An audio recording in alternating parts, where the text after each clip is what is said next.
and Greek philosophy was identical, and that Greek philosophy grew out of the Egyptian mysteries. 4. How the African continent gave its culture to the Western world. As mentioned elsewhere, the Egyptian mysteries and the philosophical schools of Greece were closed by the edicts of Theodosius in the 4th century AD and that of Justinian in the 6th century AD, i.e. 529. And as a consequence, intellectual darkness spread over Christian Europe and the Greco-Roman world for 10 centuries, during which time knowledge had disappeared. As stated elsewhere, the Greeks showed no creative powers and were unable to improve upon the knowledge which they had received from the Egyptians.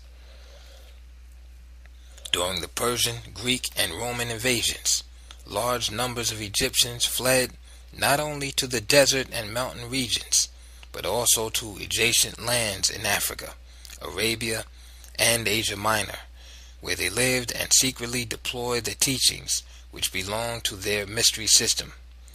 In the 8th century AD, the Moors, i.e. natives of Mauritania in North Africa, invaded Spain and took with them the Egyptian culture which they had preserved.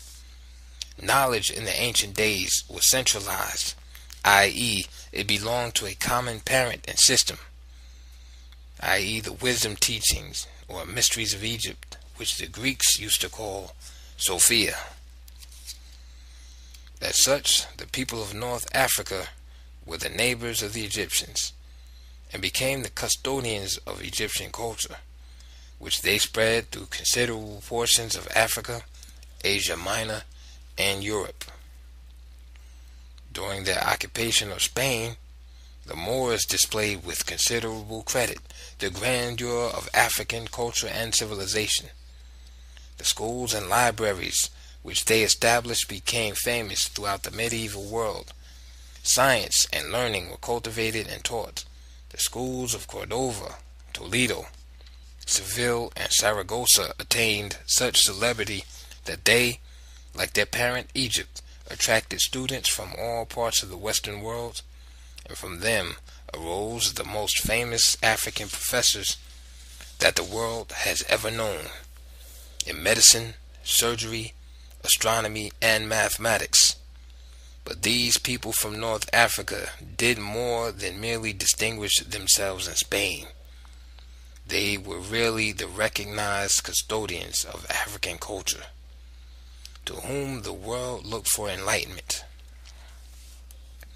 Consequently, through the medium of the ancient Arabic language, philosophy, and the various branches of science were disseminated. All the so-called works of Aristotle in metaphysics, moral philosophy, and natural science, translations by Leonardo Pisano in Arabic, mathematical science, translation by Gedeo, a monk of Arezzo, in musical notation. In addition, the Moors kept up constant contact with Mother Egypt, for they had established caliphates not only at Baghdad and Cordova, but also at Cairo in Egypt.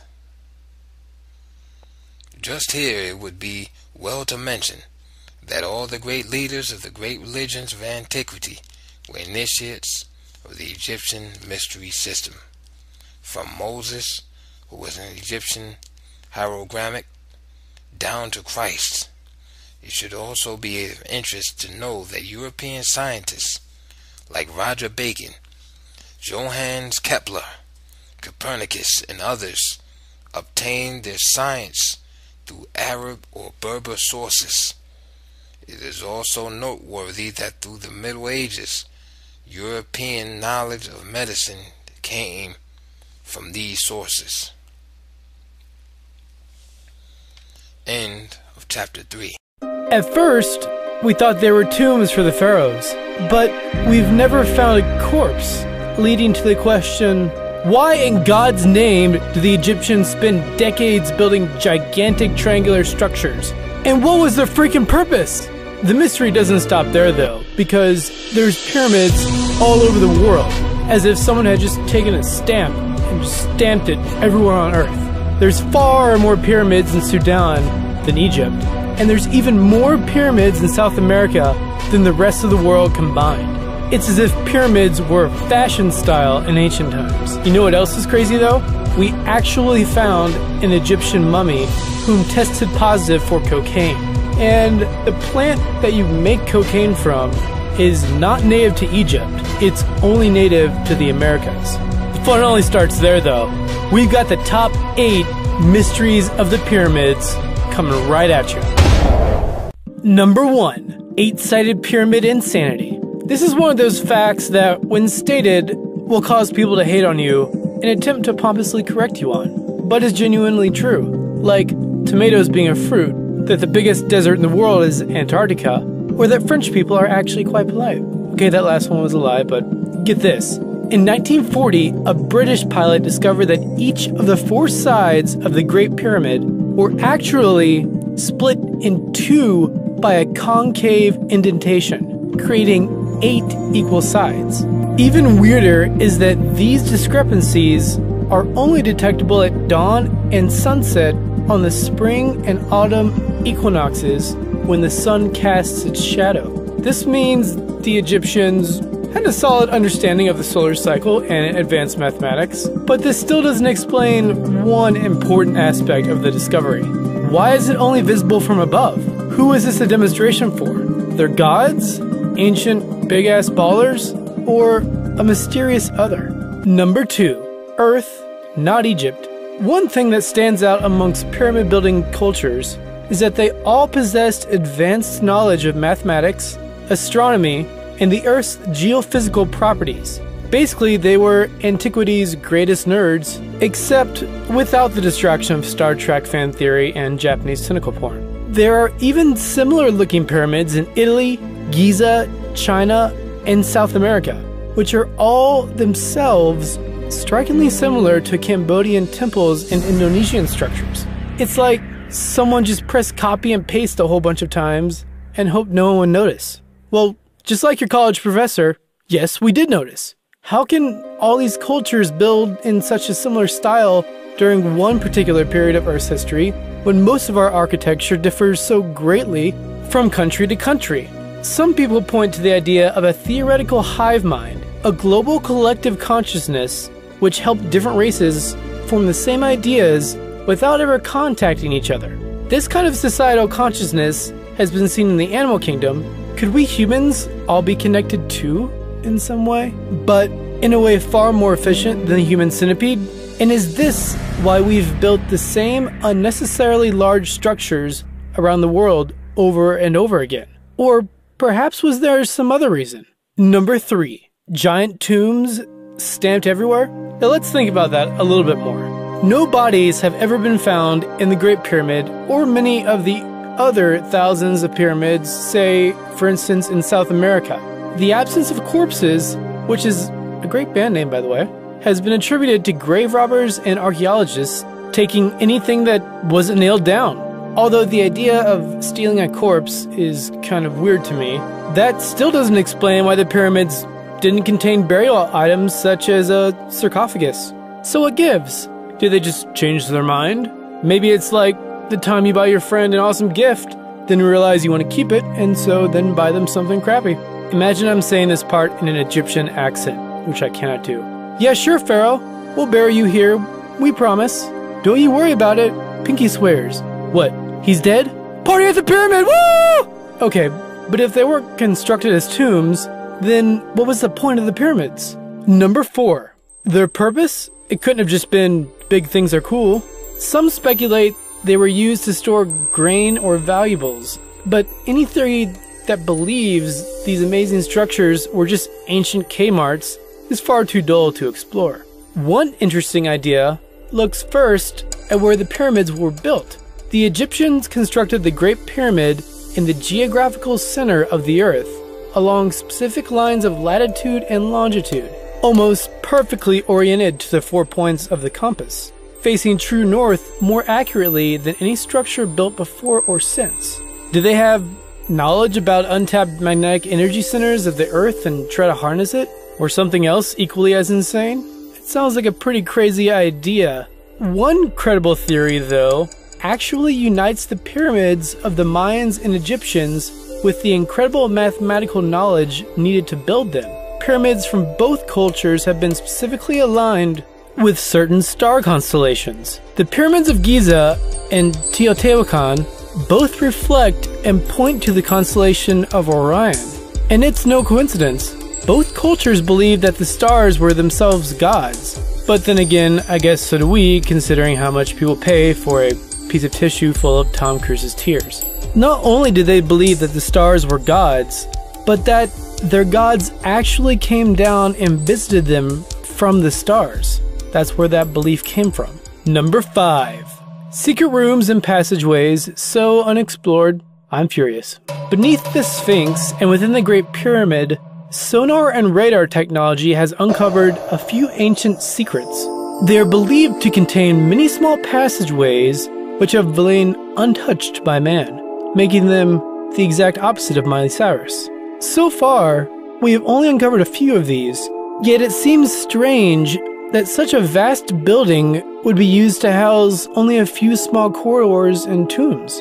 What is interesting is the lack of willingness from the Egyptians to explore these areas, though. A famous Roman geographer named Strabo reportedly found a previously unknown south entrance to the pyramid 2,000 years ago. Modern theorists claim he was mistakenly identifying the north entrance, but the guy was a world-renowned map maker.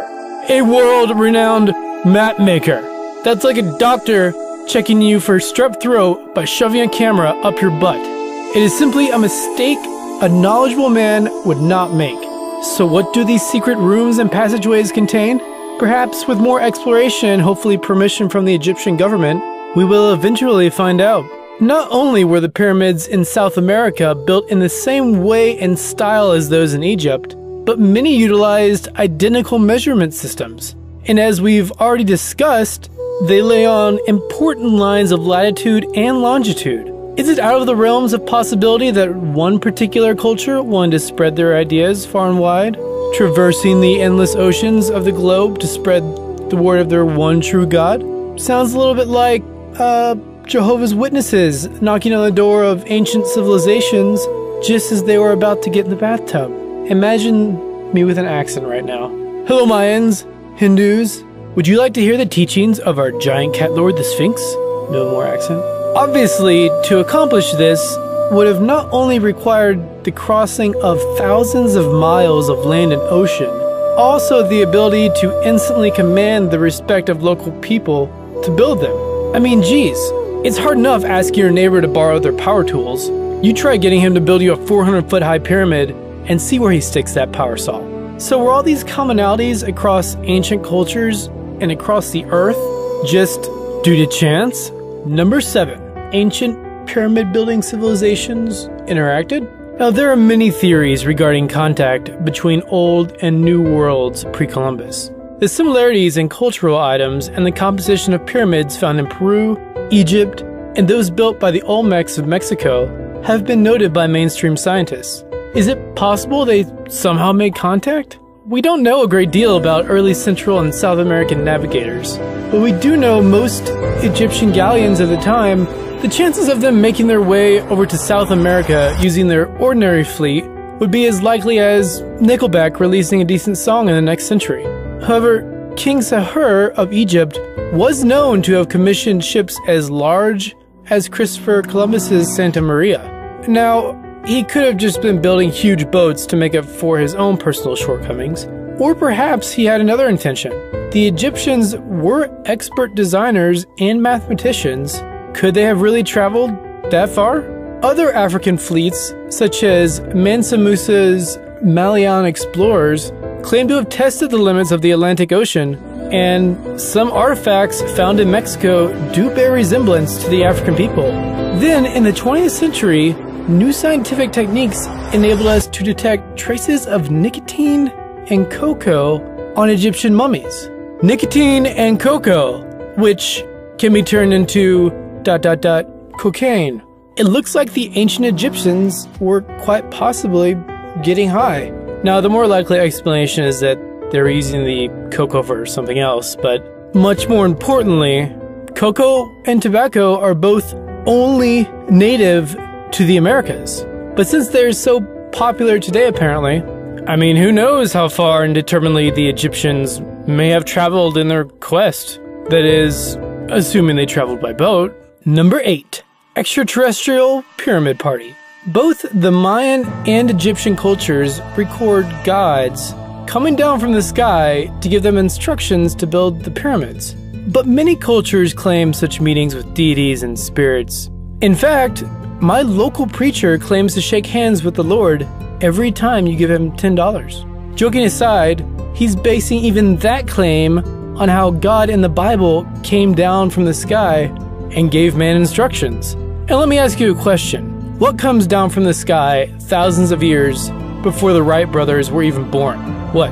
Birds? Rain? So, what other theories support an extraterrestrial influence? Perhaps we have to look at the sudden growth and development of pyramid-building cultures.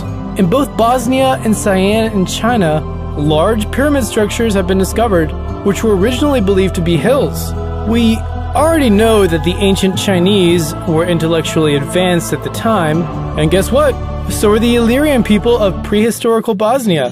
The Egyptians, the Mayans, the Chinese, every civilization with a history of pyramid building has been more knowledgeable and innovative than their contemporaries. Is it always the case that the most intelligent people build these giant desert triangles just for fun? Or is there another element at play here? Because you have to admit, when randomly selecting people from around the world to build the same mathematically astounding structures in perfect alignment with each other for no reason at all, it does look a little too suspicious. Who or what could have been potentially guiding these people? Check out our top 10 unsolved mysteries of the internet video. It gets pretty deep, and the number one thing on our list might just change your perspective on the world.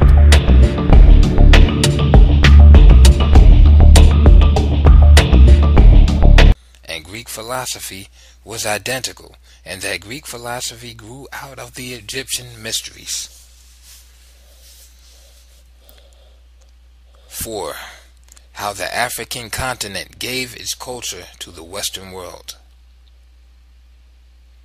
As mentioned elsewhere, the Egyptian mysteries and the philosophical schools of Greece were closed by the edicts of Theodosius in the 4th century AD and that of Justinian in the 6th century AD, i.e. 529. And as a consequence, intellectual darkness spread over Christian Europe and the Greco-Roman world for 10 centuries, during which time knowledge had disappeared. As stated elsewhere, the Greeks showed no creative powers and were unable to improve upon the knowledge which they had received from the Egyptians.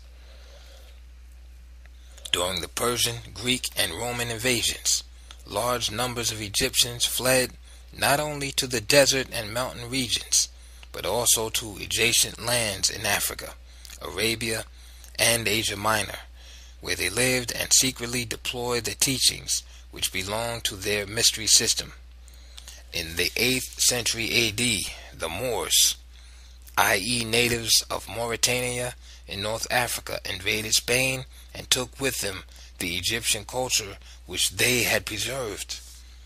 Knowledge in the ancient days was centralized, i.e. it belonged to a common parent and system, i.e. the wisdom teachings or mysteries of Egypt, which the Greeks used to call Sophia. As such, the people of North Africa were the neighbors of the Egyptians and became the custodians of Egyptian culture, which they spread through considerable portions of Africa, Asia Minor, and Europe. During their occupation of Spain, the Moors displayed with considerable credit the grandeur of African culture and civilization. The schools and libraries which they established became famous throughout the medieval world. Science and learning were cultivated and taught. The schools of Cordova, Toledo, Seville and Saragossa attained such celebrity that they, like their parent Egypt, attracted students from all parts of the Western world, and from them arose the most famous African professors that the world has ever known in medicine, surgery, astronomy, and mathematics. But these people from North Africa did more than merely distinguish themselves in Spain. They were really the recognized custodians of African culture, to whom the world looked for enlightenment. Consequently, through the medium of the ancient Arabic language, philosophy, and the various branches of science were disseminated. All the so-called works of Aristotle in metaphysics, moral philosophy, and natural science, translations by Leonardo Pisano in Arabic mathematical science, translation by Gedale, a monk of Arezzo, in musical notation. In addition, the Moors kept up constant contact with Mother Egypt, for they had established caliphates not only at Baghdad and Cordova, but also at Cairo in Egypt. Just here it would be well to mention that all the great leaders of the great religions of antiquity were initiates of the Egyptian mystery system, from Moses, who was an Egyptian hieroglyphic, down to Christ. It should also be of interest to know that European scientists like Roger Bacon, Johannes Kepler, Copernicus, and others obtained their science through Arab or Berber sources. It is also noteworthy that through the Middle Ages, European knowledge of medicine came from these sources. End of chapter 3.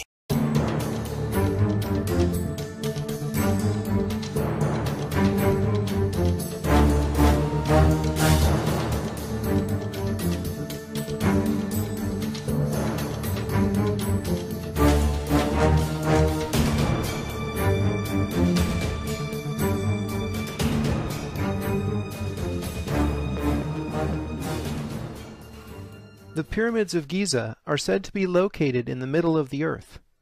Jim Allison is an independent researcher who's uncovered some mind-blowing geometry.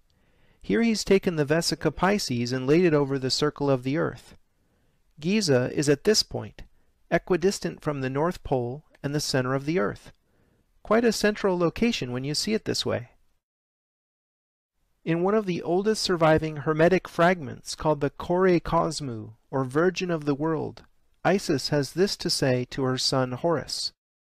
But the right holy land of our ancestors lies in the middle of the earth, and the middle of the human body is the sanctuary of the heart, and the heart is the headquarters of the soul, and that, my son, is the reason why men of this land are more wise. It could not be otherwise, seeing they are born and bred upon earth's heart. The heart of Egypt would have to be the Great Pyramid, and it embodies many more secrets. Let's investigate a few more. Here I've superimposed two instances of the same 3D model.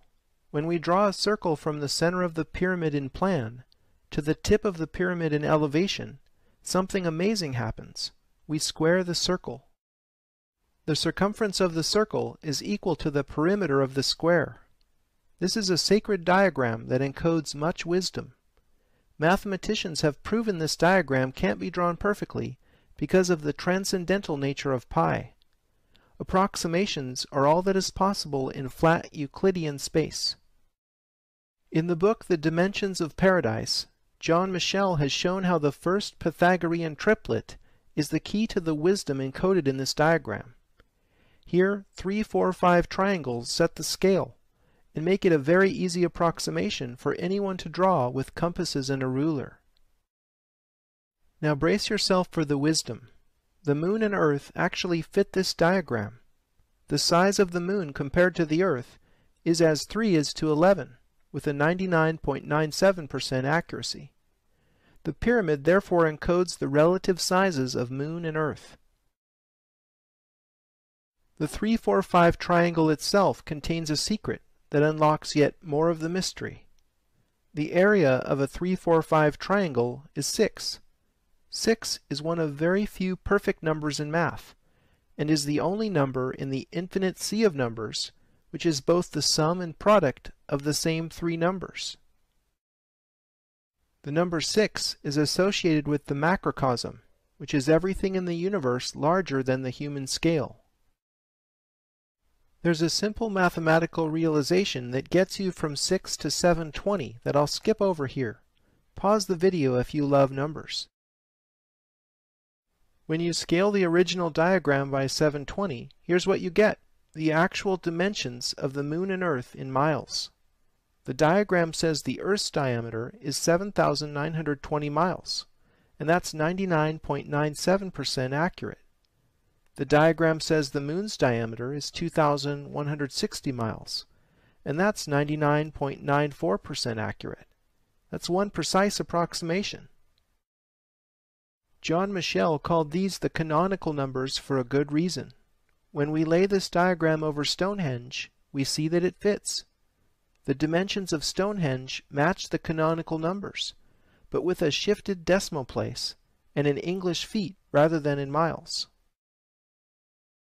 St. Mary's Chapel in Glastonbury is another structure Michel has found that fits the canonical numbers in English feet. According to the legend, St. Joseph of Arimathea left Jerusalem after the crucifixion and traveled to the Druid Isle of Avalon, where he built the first Christian church. This was later rebuilt as St. Mary's Chapel in the 12th century. Joseph of Arimathea is mentioned in all four Gospels as the wealthy man who donated his own prepared tomb that became the Holy Sepulchre.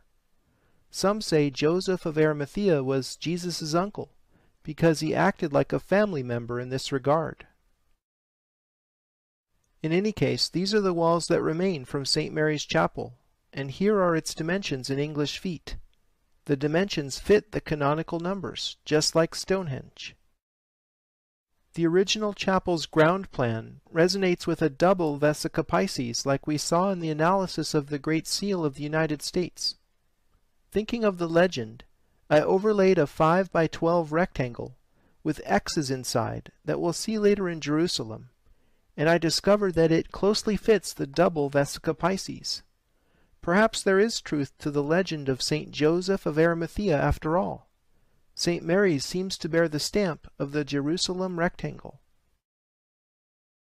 If shifting the decimal place in the canonical numbers doesn't matter, then there must be something special about the decimal system. Consider Pythagoras' motto, "All is number." The most sacred symbol in the Pythagorean secret worship of number was the tetractys.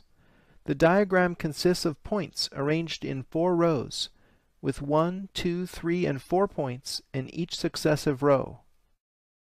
The tetractys symbolizes the 4 elements, encodes pure musical intervals, is the seed for understanding the harmony of the cosmic spheres, and represents the structure of space itself. The sum of the points in the tetractys is 10. The decimal system we use today, known as base 10, utilizes 9 digits plus 0 as a placeholder.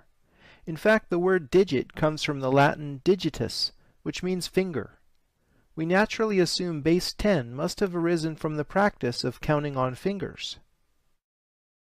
Peter Plichta, who is both a physicist and a chemist, has shown in his book God's Secret Formula that there is much more to the decimal system beyond the physiology of our hands. Believe it or not, the decimal system hinges on the number 81. To understand this, bear with me for a moment and see how all the numbers in the decimal system are hiding under 81. Starting with the decimal point, line up all the numbers sequentially like this. The numbers beyond 9 are shown in parentheses because they are not yet in the decimal place system of single digits. Carrying each parenthesized digit into the decimal system yields a repeating decimal. This infinitely repeating number is equal to the reciprocal of 81. All the numbers really are hiding under 81. This is especially significant because there are exactly 81 stable elements in the universe, no more, no less. The periodic table of the elements lists the elements beyond 83 as subject to radioactive decay, but most are unaware of the fact that unstable elements 43 and 61 don't exist anywhere in the universe unless they are synthesized.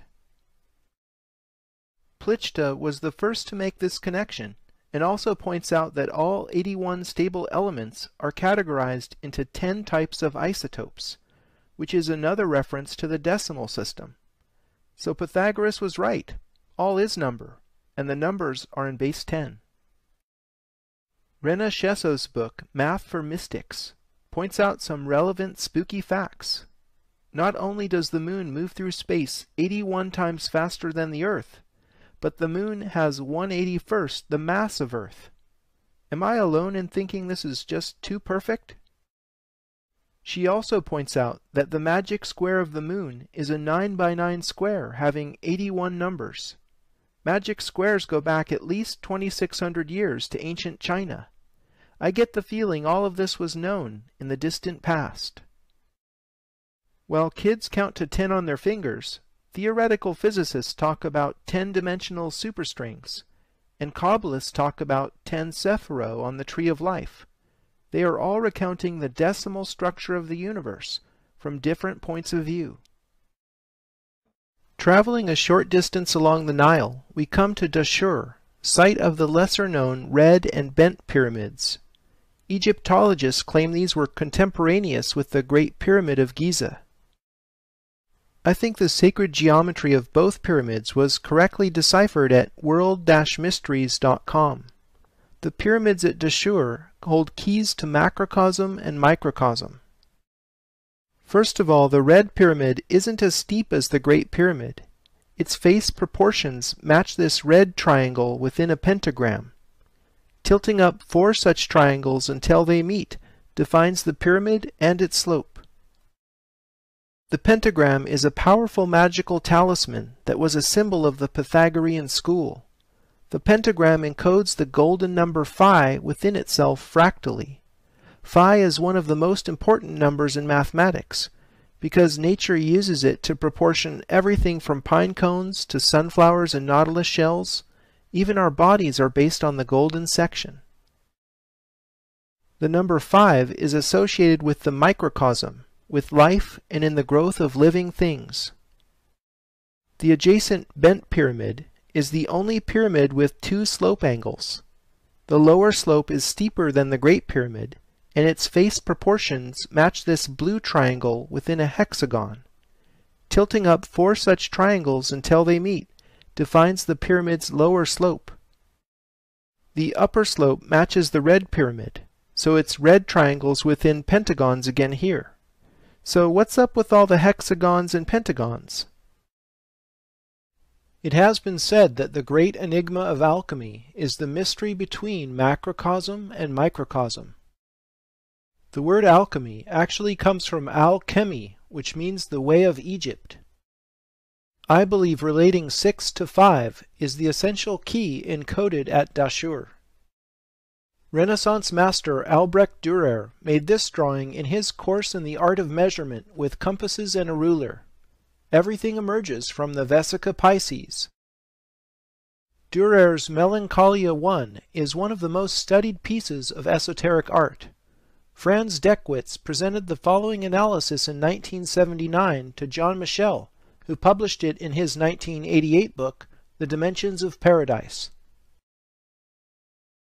The opening of the compasses is the key to the engraving's metrology. The compasses, sphere, measuring stick, and overall proportions all fit the same unit. As already mentioned, the engraving's proportions of 14 to 11 match the Great Pyramid's half-triangle proportion. The objects in the engraving are packed with Hermetic symbolism, but the most interesting thing to me is the hidden controlling geometry. It's the alchemical wedding of pentagon and hexagon. Schwaller de Lubix did this study of an Egyptian gateway. Notice the proportions of 6s and 5s in the opening, and the octave height of 2 compared to the overall width of a fundamental 1. Henry Lincoln co-wrote Holy Blood, Holy Grail, which became an inspiration for Dan Brown's The Da Vinci Code, published more than 20 years later. In The Holy Place, Lincoln revealed what he calls a structured landscape in the former Cathar country surrounding the mysterious village of Rennes-le-Château. Again we see the marriage of 6 and 5. The pentagram over the cube in DC is another representation of 6 and 5 coming together. Recall how triple 6s and 5s are encoded in the Washington Monument as 6,660 inches equals 555 feet. America's monumental obelisk therefore expresses the relationship between macrocosm and microcosm. Moving to a larger scale, the Earth encodes 6 to 5 in temporal and spatial terms. The Earth's precessional cycle measured in years, divided by the Earth's equatorial circumference measured in nautical miles, is precisely equal to 6 divided by 5. Alex B. Geddes discovered relationships in the solar system that express the macrocosm's relationship to the microcosm. These are published in John Martineau's superb Little Book of Coincidence. The relationships Geddes found are ratios between the products of mean orbital radii of planets in our solar system. More specifically, the ratios each equal 6 divided by 5, plus a small factor that must be added in each case to balance the equalities. Each product is a symmetrical relationship between inner rocky planets and outer gas giants. I notice that each one of the factors added to balance the equalities encodes 864. The same number you learned in the Stonehenge and San Francisco episodes is the number of the sun. How incredibly apropos. In mathematics, phi and pi are two of the most important numbers. They can be related in the following way. 6 divided by 5 times phi squared equals pi. This equation is an extremely accurate approximation, but is not exact, and as such is classified by mathematicians as a coincidence. Are all of these things just pure coincidence, or evidence of hyperdimensional resonance? For a more complete answer to that, you'll have to wait for the Paris episodes. For the next astonishing example of 6s over 5s, we'll visit the Holy City of Jerusalem.